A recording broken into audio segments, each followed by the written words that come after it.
আসসালামু আলাইকুম সুপ্রিয় দর্শক, জহুরুল মিডিয়ার আরো একটি নতুন ভিডিওতে স্বাগত জানাচ্ছি। আমি জহুরুল ইসলাম। বর্ষার নতুন পানিতে পরিপূর্ণ হতে চলছে চলনবিল অঞ্চলের খাল, বিল, নদী, নালা, পুকুর সহ সমস্ত ডোবাগুলো। আজকের ভিডিওটি ধারণ করা হয়েছে পাবনা জেলার চাটমোহর উপজেলার বড়াল নদীর একটি প্রান্ত থেকে। এই মুহূর্তে যাচ্ছি বর্ষার দিকে, অর্থাৎ বর্ষাকে কেন্দ্র করে, বর্ষার এই ব্রিজটাকে কেন্দ্র করে প্রতিদিন বিকেলবেলা তৈরি হয় এক জমজমাট পরিবেশ। আমার মাথার উপরে দেখতে পাচ্ছেন একটি ব্রিজ। এটি চাটমোহরের ভাইরাল সেই বর্ষা ব্রিজ, যেখানে প্রতিদিন বিকেল থেকে শুরু করে রাত 10টা পর্যন্ত দর্শনার্থীদের উপচে পড়া ভিড় অবলোকন করা যায়। যে নদীতে আমরা নৌকা নিয়ে ভাসছি, এই নদীটির নাম বড়াল নদী।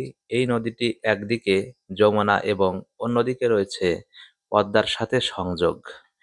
বর্ষা ব্রিজের নিচ দিয়ে আমরা একবার গেলাম এবং আমরা আবার বের হয়ে চলে আসলাম।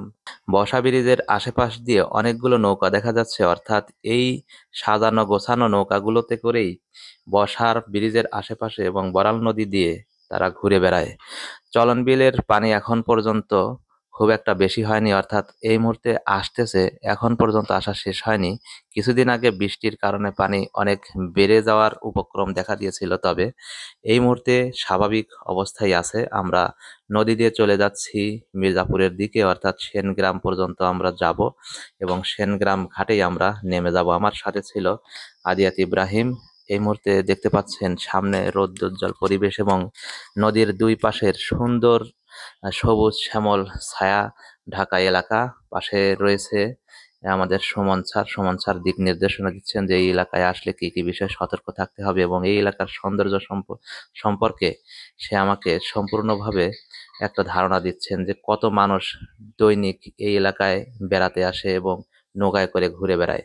তো কেমন লাগলো আপনাদের কাছে বর্ষা ব্রিজের আশেপাশের বড়াল নদীর চিত্রগুলো? কমেন্ট বক্সে জানাবেন। ভালো লাগলে শেয়ার করে প্রোফাইলে রেখে দিতে মিস করবেন না। আমরা কিছুক্ষণের ভিতরেই নেমে যাব।